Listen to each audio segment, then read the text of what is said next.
post recording. All right. All right, so I think we're going to get started now. So thank you for coming out today. This is a GDG North Jersey event. If you're not familiar, I know some of you haven't been to one of these before. Shout out to some of my coworkers here today. But if you haven't been to one of these before, we are a Google developer group. We run events like this pretty regularly. So it's all about just content that will be interesting to local developers.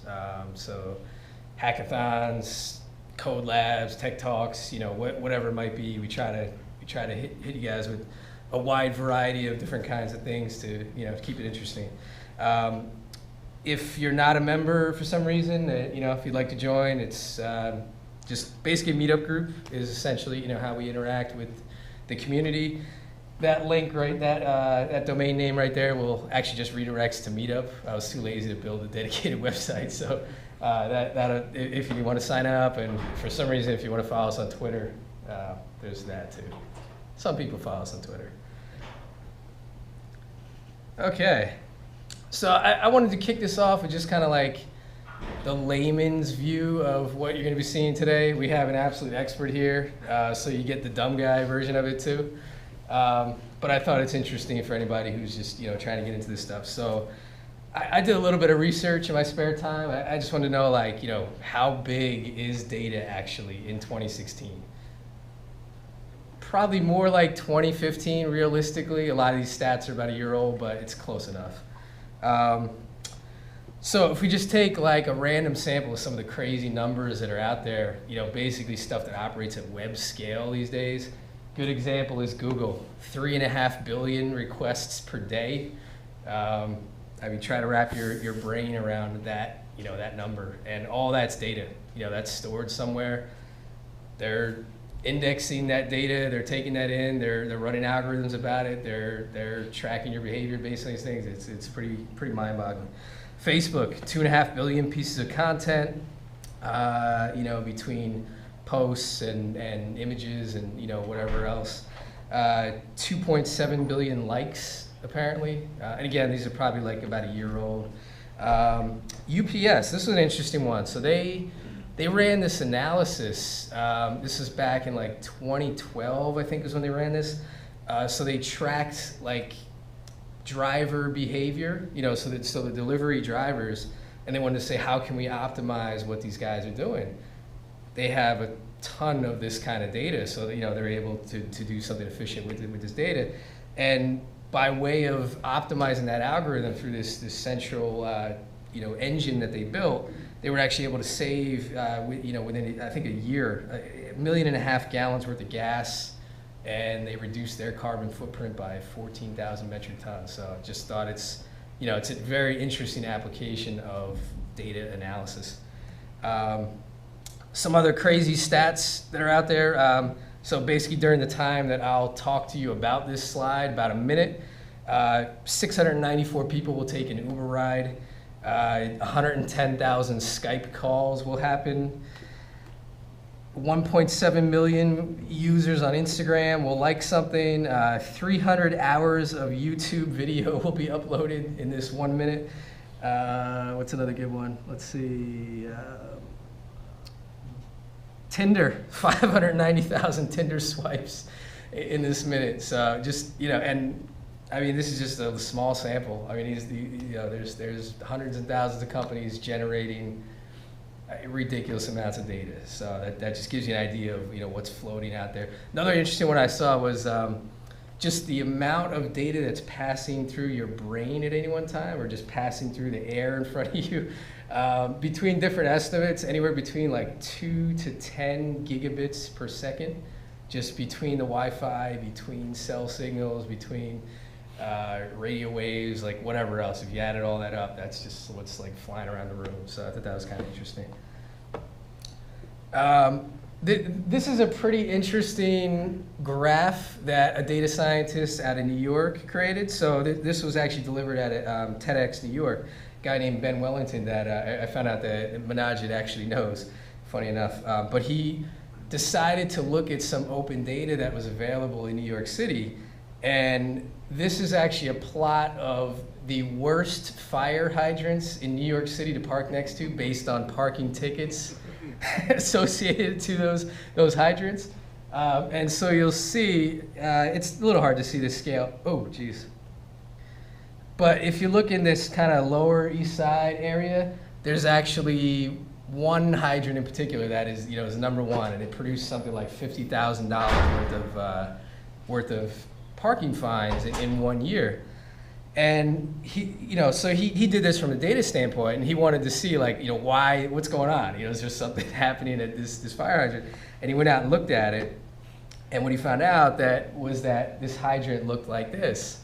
So you had this area that was kind of offset, there's kind of a buffer zone between where the hydrant is and the road, and it just kind of looks like it's a valid place to park. You could think you could drive a fire engine through here. So, I guess a lot of people interpret it that way. So he actually went and put a request into to the local government, or whoever that is, I don't know, DOT or whatever, and they went back and they did this.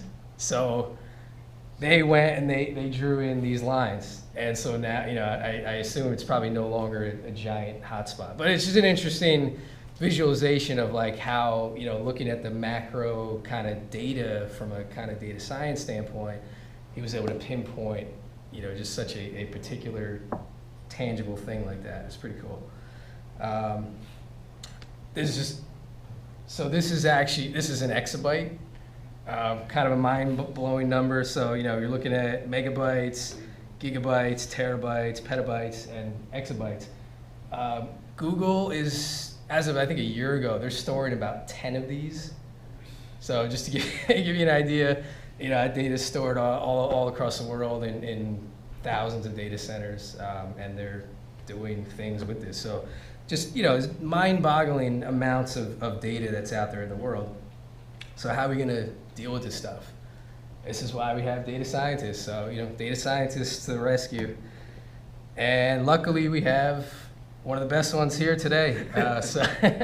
Manajit Nandi, really awesome guy. Met him, I don't know, a year and a half ago. He was co-founded a data science startup group, meetup group up in Paramus, and I went to the first event, had a really good experience. He gave very similar talk to what you're gonna see tonight.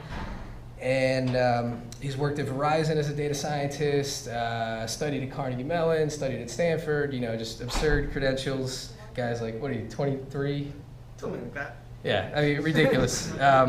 But he's here to impart his wisdom on you today. So, let's give it up for Manajit, Intro to Machine Learning, Supervised Learning.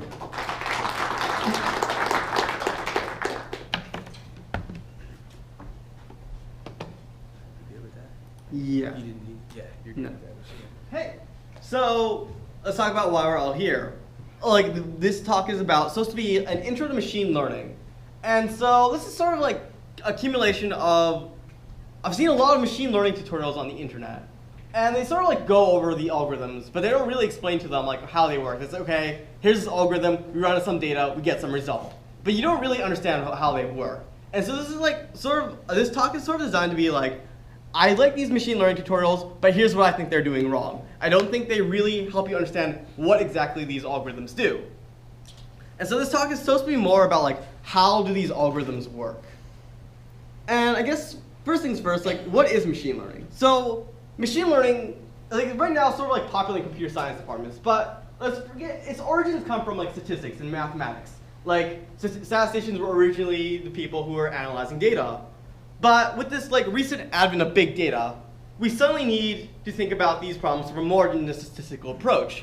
You can't store terabytes of data on your laptop. You need to be thinking about this from a computer science perspective. How do you deal with these massive data sets? How do you analyze them efficiently within your lifetime? So that way you don't calculate the mean of this data set of 13 billion petabytes in 100 years, because that answer doesn't help anyone then. So that's where machine learning becomes a part of computer science. How to deal with these large data sets efficiently. And so the way machine learning is sort of done now is that we have a lot of well-defined models from statistics, and we have a lot of parameters for them. And so what you can do is you can sort of take these parameters and sort of adjust them and see how it changes the results of the models. And just by adjusting the parameters, you can then develop very good models based on your data and for whatever your purpose is. And so this is a very simple idea of like build mathematical models that learn from data, adjust parameters until you get good results. But it can lead to some very impressive results. So this has just happened about a month and a half ago. So you may have heard about this, that Google's DeepMind made a computer program called AlphaGo, and it beat Lee Sedol, who's the second best Go player in the world. And so this is huge, because after Deep Blue beat Garry Kasparov in like 1980s, people thought like a computer would not beat the human in Go until like 50 years, so in 2030s. Well, it just happened in 2016, so we're about 20 years ahead thanks to machine learning. And so this has spooked some people like Elon Musk, this has excited some people in our field, but it's a very huge result that now we can actually build computers that can solve these types of problems that we thought would never be possible until much later. And so like I said, the goal of this talk is to help you understand like what these algorithms do. Like, I don't want you to go off in the world like, okay, if you want to use these algorithms, you should have to know what they do. And so like I said, comes from like an issue I had with many talks where it's like, they look something like this. Like they'll just show you a bunch of code and they'll print out some results at the end. And you just have a bunch of numbers like bombarding you. And so I loved like Todd's intro to big data little introduction there, because he just bombarded you with numbers. 696 Uber rides, 59,000 Tinder swipes. What's that mean? It's just a lot of numbers. So you get like a lot of numbers bombarding you, but you don't really have like something in your head you can think about. But at the same time, I don't want to like go into huge detail with these algorithms, because then you have to get into a lot of mathematics. And math is scary. I don't want to like spook you with some bunch of scary math and equations. So the way we're going to do this is I'm going to show you the data set. You're going to think about like how would you solve this problem, and then we're going to see how the algorithm solves the problem. I think this is like a nice visual way, because as humans we're very good at visual learning. And so I think this is a very different approach than what like other machine learning tutorials do. So there's this very famous data set of iris flowers. This was like created in like the 1980s by a very famous statistician. And the idea is you have a data set of like 150 flowers, of iris flowers, of 3 different types: the setosa, the versicolor, and the virginica. And for each of these flowers we have 4 attributes: the sepal length, the sepal width, the petal length, and the petal width. And so we're going to use this data, and we're going to basically try to figure out what we know from the flower's attributes, the length of the petals and length of the sepal. Yeah?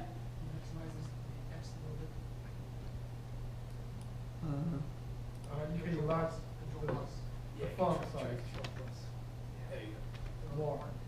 Is that good? One more. Okay. Perfect. Yeah. So we're going to take this data of like sepal length, sepal width, petal width, and we're going to try to predict which of the 3 types of iris flower this is.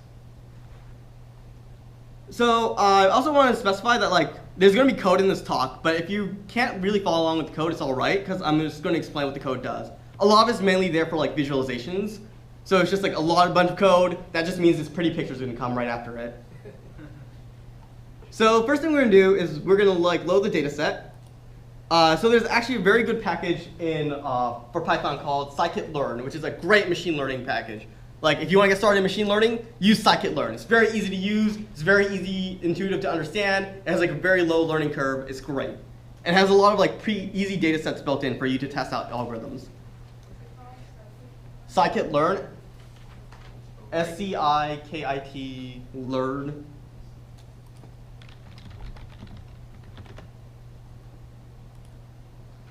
Yeah, so scikit-learn. I actually have a good like Python installation with this in the end. So I guess if you have Python, you could try installing it now, or you could wait till the end, and I'll talk you through how to like set this up on your own machine. So for this, since we want to visualize the data, and humans can only really visualize 2 dimensions, and like we can sort of hack 3 dimensions if we try, we're going to only focus on the first 2 things, the sepal length and the sepal width. So we're going to be looking at like data pertaining to this part of the flower. Yep. Can I ask a question? I know we're using Python. There was one of the questions in the meetup. Is Yeah. it 2 or 3? Either one would work actually. Okay. Yeah, so Python 2.7 or Python 3.5 should both work. And so all this does is sets up the data, and then, like I said, a bunch of code means pretty picture comes right after this. So here's what our data set looks like.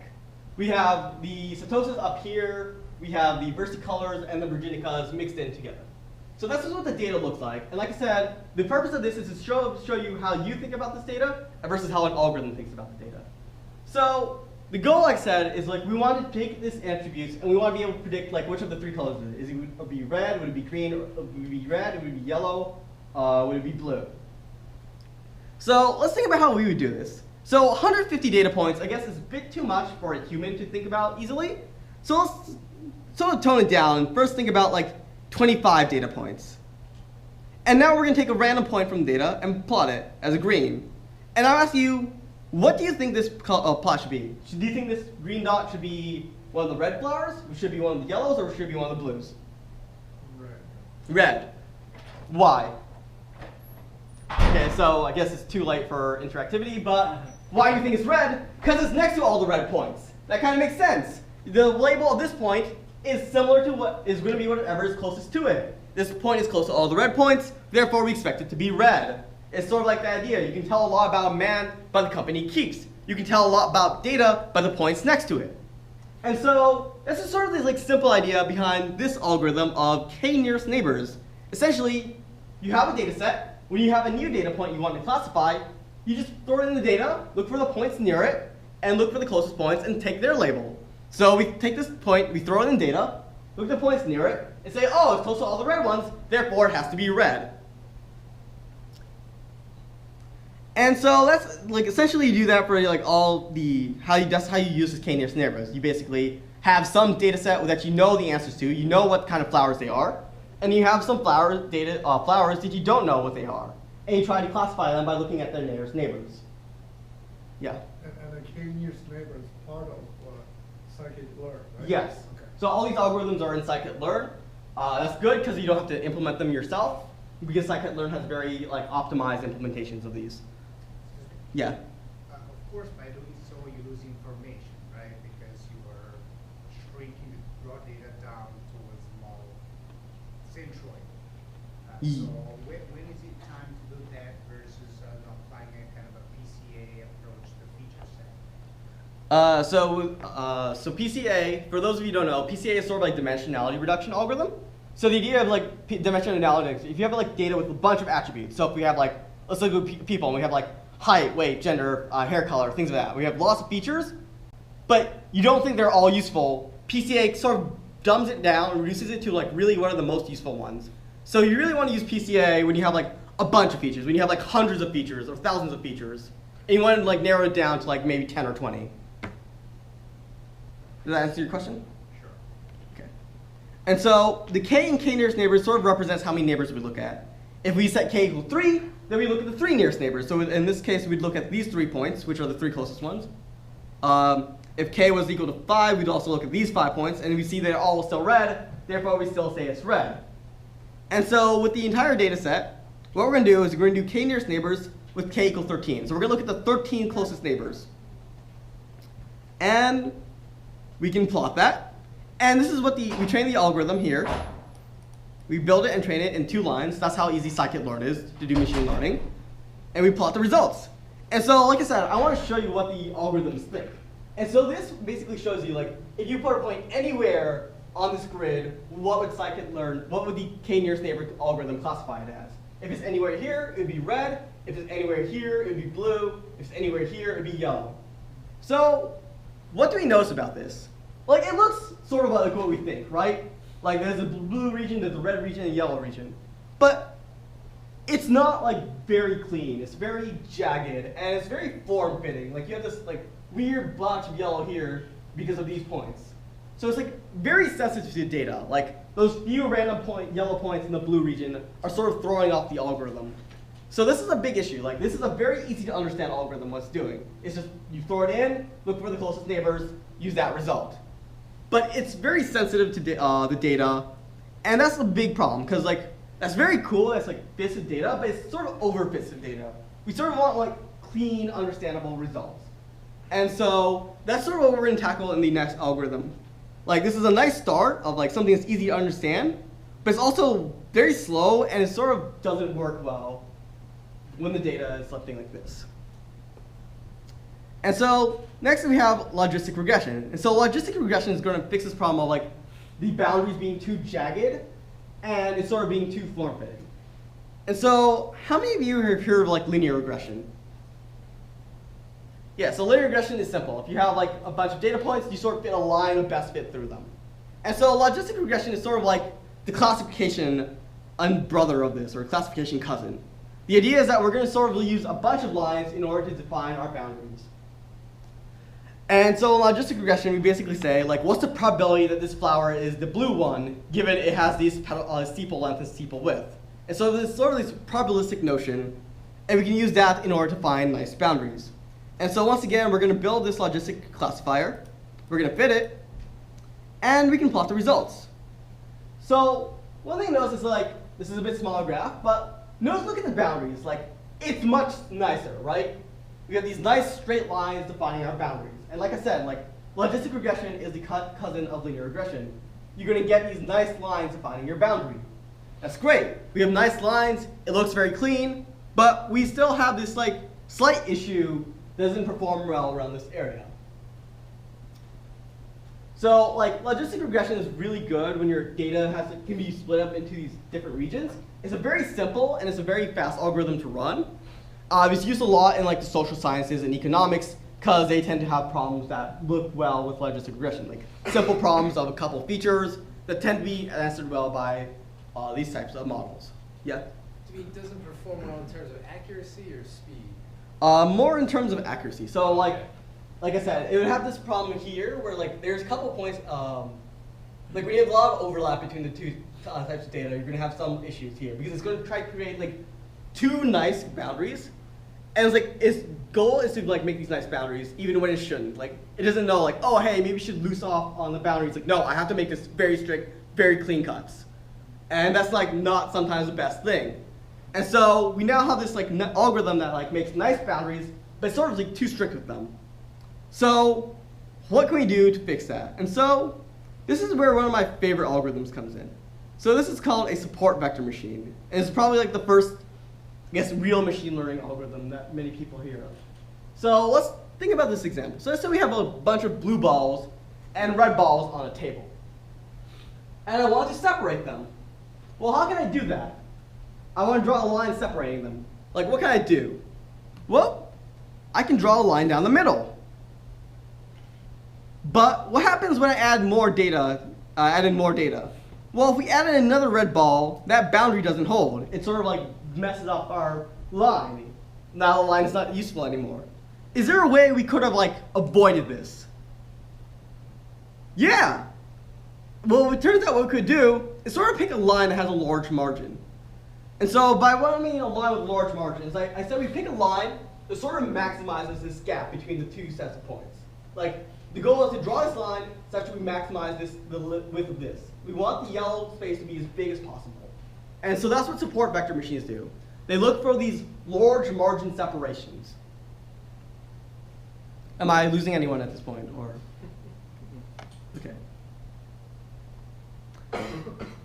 And so now when we add in, with this large margin, we sort of have like a lot of buffer space for when we add new points. It's like, okay, even if we add a new point somewhere around here, we have like the best possible like buffer space imaginable. And so when we add in new points, ta-da! It fits. It doesn't break our boundary. It's still on the right side of the boundary. It's great. But let's say we have an arrangement of balls that no line can separate.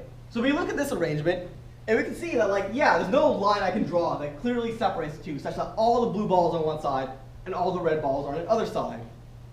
So now at this point, we're frustrated, and so we're going to like flip our table with the balls, and the balls are going to fly in the air. And we're going to realize that maybe for some reason, the blue balls go higher in the air than the red balls. And it's like, eureka! The blue balls are up here, the red balls are down here, and now we can separate them by like using my ninja skills to grab all the blue balls in the air. And so this is the idea of like a kernel function. And this is a big breakthrough in machine learning. Whereas like if we can't solve the original problem, we can sort of map it to a higher dimensional space where it is separable. So what we can do is we can take this 2D plot of the balls, map them into a much higher space, a 3D-dimensional plot, such that the blue balls are in the higher values of the z-axis, and the red balls are in the lower values. And so then, now we have this nice plane that separates them. The blue balls are on top, the red balls are on the bottom. And this is a big idea in machine learning, where it's like, oh hey, can't solve the problem? Just remap the features into a space that it is easy to solve. And the great thing is about when you do this, you can actually take this plane that you've now used and map it back down into a line like this. And so this is a big idea in machine learning, because it allows us to sort of deal with like non-linear problems, make these non-linear boundaries. Yeah. Can you provide some sort of intuition as to what's the function that is going to expand in 3D those two planar data sets? So what function does this? Yeah. So I'm trying to think of what it would be. So it would be some combination. So if we have like an x and y value for these points right here, so this z function is going to be some combination of the x and y. So it could be like x squared times y, and then you get the z equals x squared times y, and that results in these blue points being up here and these red points being down there. So there are like a bunch of functions that do this, and like I don't know what the exact function is. And that's like one of the big breakthroughs is like we don't need to explicitly know what exact function to use. But don't you get back to overfitting the data though? Because this is a training set, right? You need to apply this to a so this is unseen data set. Yeah, so when you actually do this in practice, you need to be careful. And so like how you pick your kernel function. So like in actual practice when you do this, you're going to use multiple kernel functions and see which one's like sort of the most general results. Like you train it on some data, and you test it on some other data. And that's how you avoid overfitting when you use the kernel function. So the purpose of this talk is to sort of show you how this works, not show like how do you deal with overfitting. So that would be for like a separate talk. Like now we've talked about what the algorithms do, how do we actually use them in practice. So yeah, overfitting is a big issue because the way the kernel function actually relies on the training data. So you need to be very careful you don't overfit.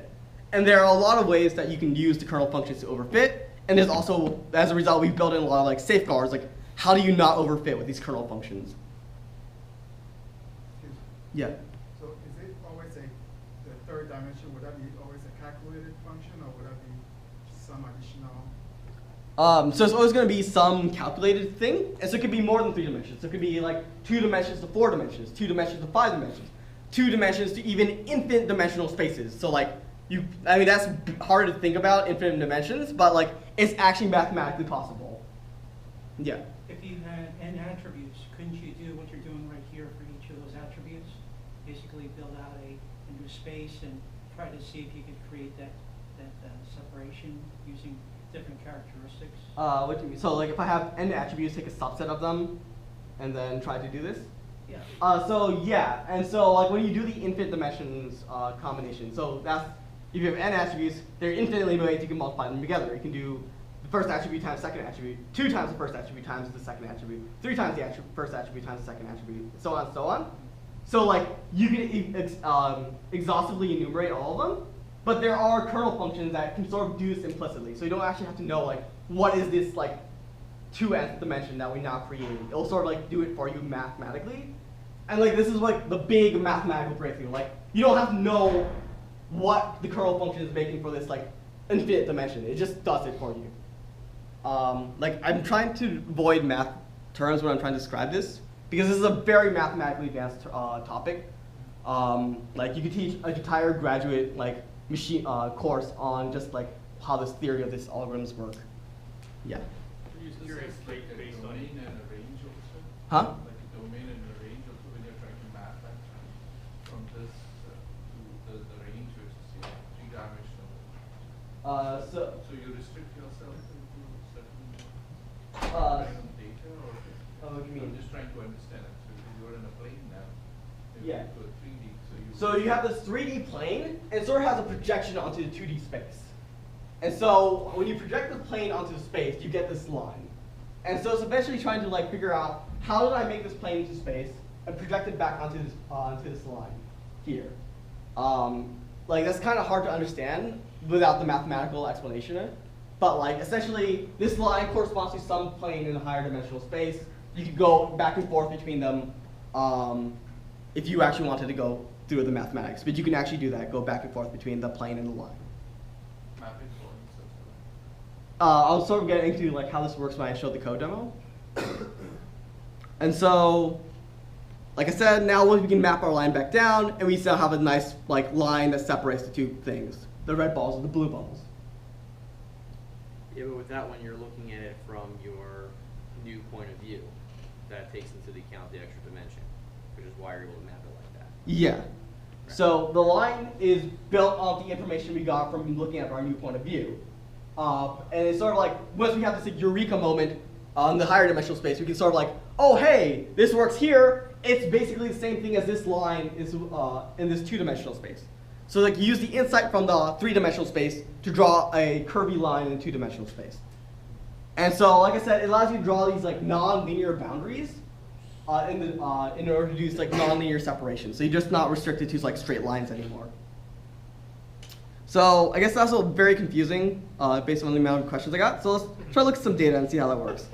So we have this like easy data set of like purple points and yellow points. And now, like I said, if we want to separate the two clusters of points, like there are a lot of lines we can choose from. There's this line here, this line here, this line here. So which line do you think would be the best one to draw? Maybe the one that's, I guess, in the middle, if I'm looking at it right? So Yeah. it doesn't favor the purple or the yellow? Yeah, so you want to draw the line in the middle because it has the biggest margin. It's like I said, it doesn't favor either of them. It has the largest margin, that means it's like the most neutral. And so we want to draw this line that has like the biggest margin. So we're going to eventually stick with this one. And so that's sort of like what the linear separator does. It wants to maximize that margin. And so we can create a support vector machine right here in 2 lines of code. And we can plot the result. And we get the boundary looks like this. We get that line going through the middle, and we have these 2 dashed lines, so the like sort of the margin that we want. That's the margin we maximized. And the thing about this is like how we define that margin. Well, we need help from the data. And so how we define the margin is by looking at the points that would lie on the edge of the margin. So these points here lie on the margin. And so we sort of use these to define like, okay, if I build my margin any bigger, I would cross those lines. And we don't want points in our margin. So these points are called the support vectors because they sort of like support the boundary. We use these points to like define how big our margin can be. Because if we go any bigger, we will pass them, and we don't want that. Does that make sense? Or, yeah. And so like here I have the support vectors highlighted. So with these 3 points we can sort of find the margin. Because they sort of tell us like, okay, when you want to draw the boundary, just look at these 3 points. And so this is like another big result of support vector machines is that you only need a small number of points in order to like create the boundary or create the margin. I was just curious, how linked are these kinds of algorithms to visualizations? Like, is that for our benefit, like so we can understand it? Yeah, so the visualization is so that way you can see what the algorithm is doing and like visually, so I don't have to like use mathematics to try and explain like what's this trying to do. I can show you pictures, I can show you graphs and dotted lines that show you what happens. So if I'm understanding this correctly, is this just saying, you know, the ones that are grouped above the line tend to be similar to each other, and below are similar to each other? Essentially, so that's the idea. It's like we want to sort of separate the 2 groups from each other. But there's some similarity within each group. Yeah, so like the idea is that like all the top points are close to each other, and all the bottom points are close to each other. Okay. If there's not, then you have like this non-linearity issue. Like that's where we have to draw the curvy lines. And ultimately, we're going to get other X and Y pairs, and we're going to make a prediction. Yeah. So when we get the new Right, X and that's Y what we're doing. pairs, we sort of look at where it falls on the space. So if it like falls in here, we'd say it's going to be purple because it falls above the line. If it falls in here, it's going to be yellow because it falls beneath the line. So how we make the prediction is basically where do you fall on the side of the line? Do you fall on the top side or do you fall on the bottom side? And that's how we do these new predictions, by saying like which side of the line do you fall on?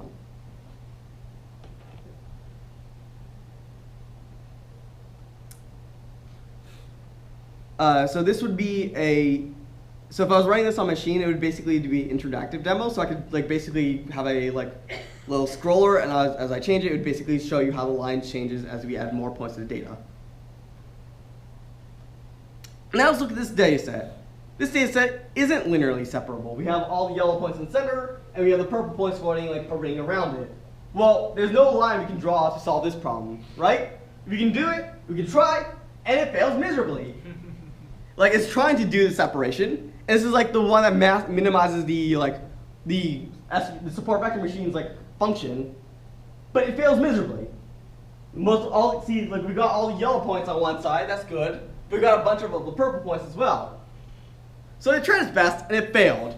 Well, what do we do now? This is a point where we flip our table and lift our balls into the air. Well, and so what we're going to do is we're going to use a very famous kernel called the radial basis function. I found out recently it actually has its own Wikipedia article, because that's how important this kernel is, because it's sort of like the go-to kernel for any of your problems. And so we can plot it, and it looks like this in 3 dimensions. So we can see, so we got all the yellow balls at the top, and we got our purple balls like right below it as a ring. So now, how would you separate this? Like a line like this, or a plane like this, right? Yeah, so like you could basically fit in a piece of paper between them. And so now you can actually map this boundary back down. And as you expect, it looks something like this, where we have a circle separating the 2 groups, and we have a bunch of support vectors for this. So it's like sort of hard to define the boundaries of the circle. And the way the algorithm is doing is sort of doing this trade-off between like how many points do I want in the margin versus how big I can make the margin. So it's like, yeah? How come some of the support vectors are not on the more on the boundary? So when you do this in the actual scikit-learn implementation, it actually has a way to do a trade-off. So like the way I was explaining it is sort of like is strict. You can't have any points inside the margin. But the way you do this in practice is like, okay, you can't always get this strict boundary, but we want to be able to say, do I care more about the points being in the margin, or do I care about the margin sort of being smaller? And so basically what happens is that every point that's in the margin, we sort of pay some cost for them to be there. So it's like, I'll let you be in the margin so that way I can be bigger. Does that make sense? Yeah. So like, because in real world, you can't always get these nice boundaries. We'd love that because support vector machines are very mathematically beautiful, and having these nice boundaries are mathematically beautiful. But in the real world, you can't have that. And so the way we get by that is sort of like allowing for this trade-off. Like, I'll let you be in here as long as you allow me to be bigger.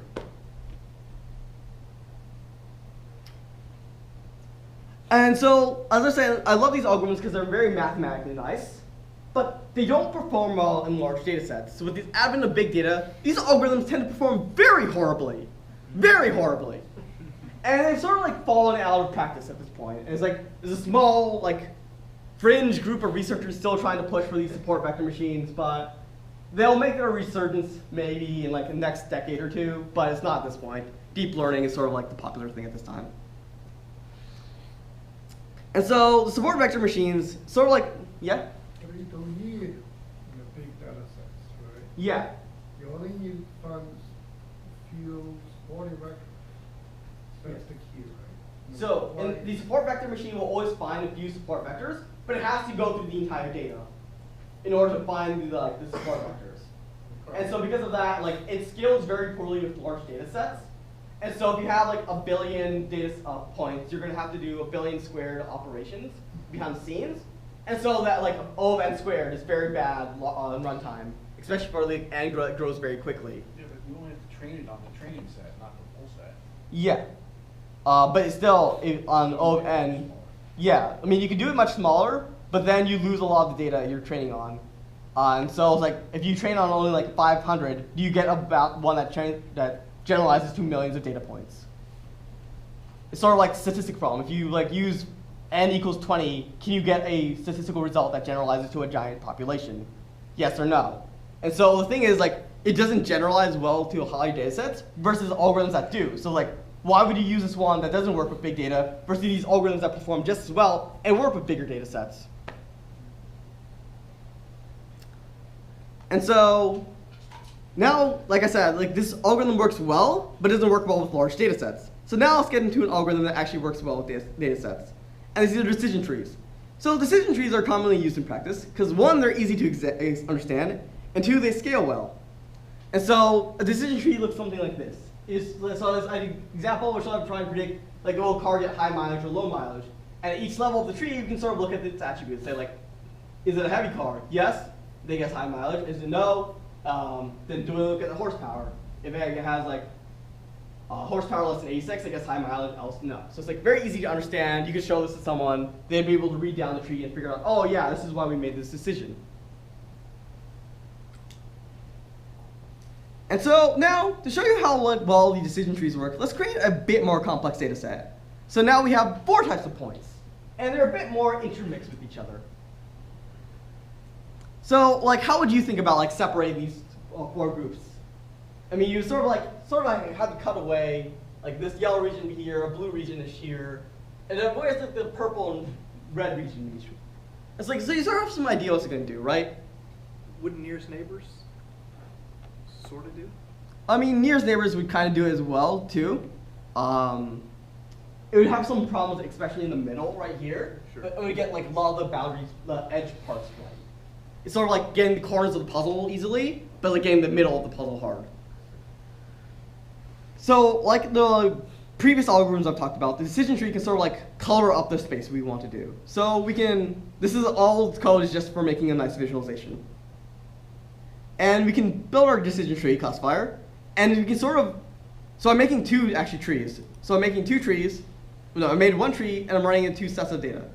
And so basically, the thing about decision trees is they work very well, but they overfit easily. Like, this is the trees fit on like the same data, except like, so the 300 points, I fit 1 tree on like the first 200, and I fit the another tree on like the last 200. And they get 2 very different results right here. Like, these are 2 very different colorations. Like, there's a general idea of like the different regions, but then you have like a huge overfitting issues. Like, you have this like weird purple bar going through here just because of this guy. You have this like weird red bar because of this guy. And you can see it's like very overfit. It's like the general structure is there, but we have some overfitting issues. And the same thing with this one, where it's like it has the general structure, but it has some overfitting issues that we kind of need to fix. And so that's the big issue with decision trees. Like, these scale well to large data sets. They work very well, they're very quick, but they tend to overfit. And especially if you have a lot of features or a lot of attributes, they overfit easily, and the trees become very large quickly. So how do we deal with this? Well, let's talk about an idea. So like here we have 2 trees. And like these both work sort of well. What if we sort of combine them together? You know, 2 heads are better than 1. Well, let's try that. And so let's create a bunch of decision trees and sort of like pool their results together. We do that, and we get this terrible mess. Oh no! We pull them all together, we get this like weird, superly overfit blob where it's like basically overfit to the max. Like random purple blotches, red blotches, things. So like, what do we do now? So this idea of combining models is actually a very good idea, but it sort of needs some tweaking in order to make it work.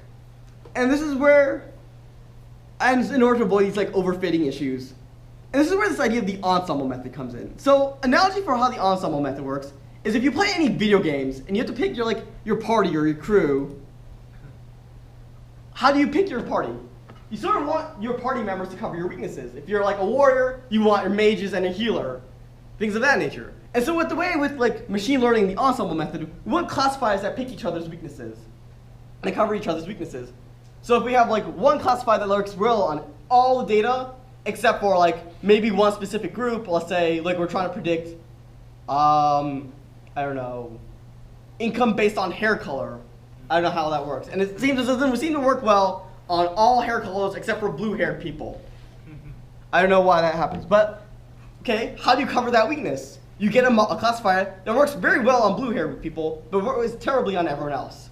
That's how you cover your weakness. And so this is the idea of the ensemble method. We sort of want to get a set of models or a set of classifiers that work well together. They cover each other's weaknesses. And so this is the idea of a random forest. So a random forest is a bunch of decision trees that work well together. They cover each other's weaknesses. It's called a forest because it's made up of a bunch of decision trees. That's a very terrible pun, but that's where it gets the name from. And so using the ensemble method, we sort of can get a random forest, and look at this result. It's like much more stable, it's much more clear. Like this is kind of the result we think of. Like these nice regions, there's still some errors just because you can't really get around those without being too overfitting too much. But we generally like solve this problem of like how do you like properly cut up the region, right? Like there are no like big issues that like lurch out to us, like no like this blob shouldn't be here. I guess this one here is like shouldn't be there. But for the most part, this is a very nice like partition. It's sort of like something that makes sense. Like if I were to show you the original problem and tell you to color the space based on like what points you believe should be there, this is something that you would get. And so this random forest is something that works really well in practice. It scales very easily. It's highly parallelizable with like good hardware. So if you have a bunch of CPUs, you can sort of build all these decision trees on the different CPUs and combine them together. And so this is a very popular algorithm in practice. And sort of like, I guess my 2 cents if you want to do this machine learning practice, this is sort of like a good first start. Like random forests tend to work really well. There are these data science competitions like Kaggle. And random forests are commonly the ones that are used to receive the best results. They just like work really well because it's like we're combining the wisdom of the crowds together in order to solve these problems. And so that's sort of like the last algorithm I want to talk about because I think it's like covers the best idea of machine learning, which is like the ensemble method. Let's take a bunch of models and combine them together. And so I guess that's really all I had. At the end, for the people who look at this notebook, I have some like resources to help you get started in machine learning in Python. So this is Anaconda. This is basically a scientific Python installation. So you can basically download this for free, and you suddenly have like a working Python installation on your machine that can do machine learning, it can do statistics, it can do these visualizations, just like right off the bat. So it's like very easy to use, very easy to install. Next I have a talk by Andreas Meller, who's the inventor of the scikit-learn machine learning library. So he's actually at NYU, so if you ever go into City, you might run into him. And then next, let's talk about the hardware side. So this is a service called Domino Data Lab.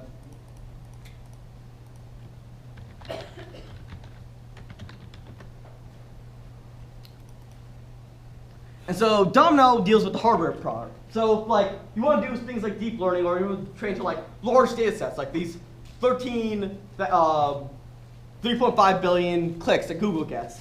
How do you deal with that data? How do you deal with hardware that can scale to that data? And so Domino is like a nice, easy way to like get like really good hardware that scales to your data. So you basically run your analysis on the cloud structure that they give you. Like they will let you servers, you run your code on their servers, and that way you don't bog up your machine. And so this is a very, yeah? I'm sorry. So just back to the ensemble. Yeah. I'm sorry, the random forest, Kaggle. Yeah. I mean, most people run it on the Kaggle competition, but not everybody wins. What are the differences? So that's really in the like parameters. So like these random forests have a bunch of parameters, and what really wins is like someone playing too much with the parameters. Like they get these very specific parameters they got like after 20 hours of trying a bunch of combinations. And it's like, oh, this combination of like, instead of using 3.3, I use 3.3444. And this will give me slightly better results. So if you ever look at the Kaggle leaderboard, look at how different the scores are. Like 1 to 150 is like a 0.01 difference. Like these are very small differences in like how well they perform. But it's just like that small difference is what matters. So it's like, I guess I have some issues with Kaggles because their best solutions are sort of like the ones that are like overfit to the max. They have these like absurd solutions using random forests that really would never work in any other problem other from this competition. Yeah. You had mentioned earlier that support vector machines are out, nobody does them anymore or something. But deep learning is in, so what is deep learning? So deep learning is sort of using this general idea of like these separations. So it's sort of like the same principle, like we want to draw lines to separate things. And deep learning is sort of like, well, how do we draw lines and then draw lines on top of from the lines? And so, it's like, I'm trying to think of a nice way to explain it, but like, so you basically do so a support vector machine is basically works by using one function, right? So the